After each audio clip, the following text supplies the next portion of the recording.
Hello guys, welcome back to my channel. सोचिए एक ऐसा नंबर जो इनफाइनाइट है, जो मिस्टीरियस है, जिसने पिछले 4000 सालों में ग्रेटेस्ट मैथमेटिशियन साइंटिस्ट को हैरान कर रखा है, जिसकी एग्जैक्ट वैल्यू को फाइंड आउट करना आज के सुपर कंप्यूटर के बस में भी नहीं है।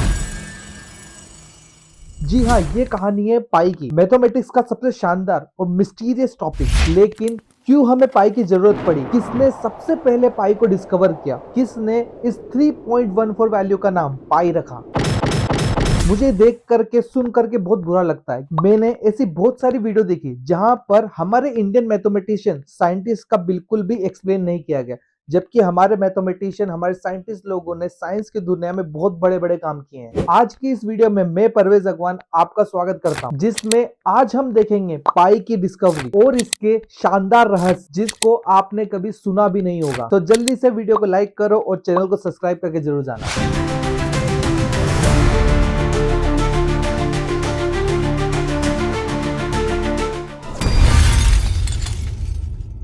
इस जर्नी की शुरुआत हुई थी आज से 4000 साल पहले, जहां पर है बेबीलोनियल और इजिप्शियन, जिसने सबसे पहले सरकमफेरेंस ऑफ सर्कल और डायमीटर का रिलेशनशिप बताया। लेकिन इस रिलेशनशिप की जरूरत उन्हें क्यों पड़ी, आइए पहले इसको समझते हैं। आप सब लोग पिज्जा बड़ी शौक से खाते हैं, मेले में घूमने जाते हैं और बैठते हैं बड़े से फेरी व्हील में और बहुत इंजॉय करते हैं। इन सब के बीच में कॉमन क्या है? एक ऐसा मैजिकल नंबर जो है पाई।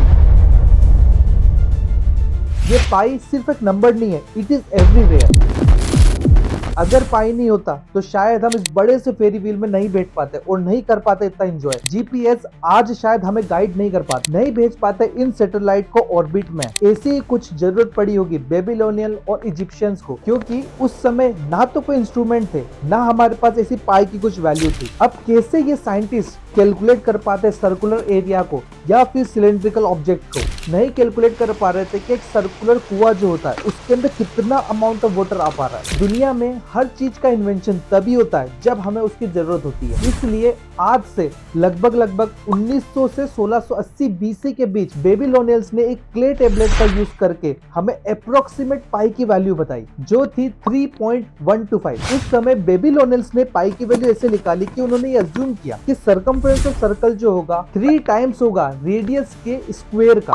उस समय पर बिना किसी इंस्ट्रूमेंट के इतना अप्रोक्सीमेट वैल्यू लाना कोई बहुत छोटी बात नहीं है। बट यहाँ पर कहानी खत्म नहीं होती है। इसके बाद एंट्री होती है एक ग्रेटेस्ट मैथमेटिशियन, जिसने मैथ्स की इस टॉपिक की बाउंड्रीज को और आगे फैलाया। 287 बीसी से 212 बीसी के बीच में आते हैं आर्किमिडीज ऑफ साइरकस, जिन्हें फादर ऑफ मैथमेटिशियन भी कहा जाता है, जिसने डिस्क्राइब करके हमें ये बताया कि पाई की वैल्यू 3.1429 से लेकर 3.1408 के बीच में कहीं होगी। साइरकस ने एक सर्कल लिया और उसके अंदर हेक्सागोनल बनाया, जिसकी साइड है 1, और हम जानते हैं एक रेगुलर हेक्सागोन 6 इक्विलेटरल ट्रायंगल से डिवाइड होता है। सो सर्कल का डायमीटर होगा 2, इसलिए पैरामीटर हो जाएगा 6, इसलिए पाई इज ग्रेटर देन 6/2। सो पाई की वैल्यू बड़ी होगी 3 से। उसके बाद साइरकस ने उसी सर्कल पर स्क्वायर लगाया, जिसका पैरामीटर होगा 8।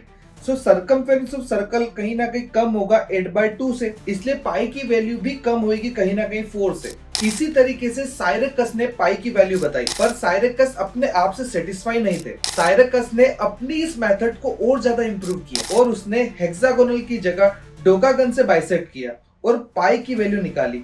उसके बाद उन्होंने 24 गन से बाइसेक्ट किया और उसके बाद 48 गन से बाइसेक्ट किया और हमें पाई की वैल्यू बताई। उसके बाद और गन से वो कहीं डिवाइड करते गए, तब जाकर साइरकस ने हमें पाई की वैल्यू बताई। इतने साल पहले पाई की इतनी प्रिसाइज वैल्यू आना बहुत बड़ी बात है। साइरकस ने बहुत ही ज्यादा शानदार काम किया, लेकिन पाई पे रिसर्च सिर्फ यही नहीं चल रही थी, हमारे भारत में भी पाई को लेकर के कुछ चल रहा था। 1499 सीई में आर्यभट्ट, जिसे इंडिया का शानदार मैथमेटिशियन और एस्ट्रोनॉमर कहा जाता है, उन्होंने भी पाई पर रिसर्च की। हालांकि आर्यभट्ट का इंटरेस्ट पाई की वैल्यू को निकालना नहीं था, उनका प्राइमरी फोकस था एस्ट्रोनॉमी पर। आर्यभट्ट सर्कुलर मोशन के फंडामेंटल्स को जानना चाहते थे और भी कई जगह उन्हें इस सरकमफेरेंस ऑफ सर्कल की जरूरत पड़ी थी, जिसकी वजह से उन्हें पाई पर रिसर्च करनी पड़ी। और उन्होंने अपनी बुक आर्यभट्टिया के गणित पदा के किसी चैप्टर में संस्कृत भाषा में बताया कि चतुर्दिकम शतमष्टगुणम द्वाइष्टता सहस्त्राणम अद्भुतस्य विश्वकंभस्य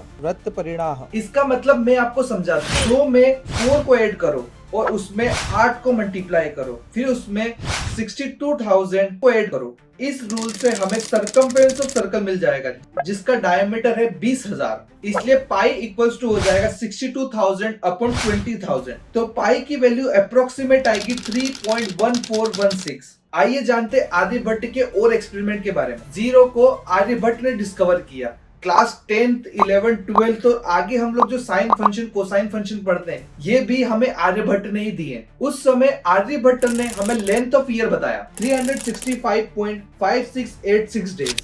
और भी ऐसे कई साइंटिस्ट थे जिन्होंने पाई की वैल्यू को 35 डेसिमल तक निकाल के दिया और आगे कई डेसिमल तक निकाल के दिया और ज्यादा प्रिसाइज किया इस वैल्यू को। अब यहाँ पर स्टार्ट होती है एक छोटी सी हिस्ट्री। अभी तक जिस भी साइंटिस्ट ने जो भी पाई की वैल्यू निकाल के दी उन्हें यह नहीं पता था कि इसी को पाई बोलते हैं, क्योंकि 1706 में विलियम जोनस ने सबसे पहले इस वैल्यू का नाम पाई रखा और 1737 में लियोनार्ड यूलर ने इस पाई की वैल्यू को बहुत ज्यादा फेमस किया पूरी दुनिया में। और आज इतनी एडवांस टेक्नोलॉजी होने की वजह से इस पाई की वैल्यू को हम 62.8 ट्रिलियन डिजिट तक ही फाइंड आउट कर पाए। आज के सुपर कंप्यूटर भी आज तक इस पाई की वैल्यू की एग्जैक्ट वैल्यू नहीं बता पाए। सो ये थी पाई की शानदार हिस्ट्री बेबीलोनियल से लेकर के सुपर कंप्यूटर्स तक की। अगर वीडियो अच्छी लगती है तो लाइक जरूर करना और चैनल को सब्सक्राइब करके जरूर जाना।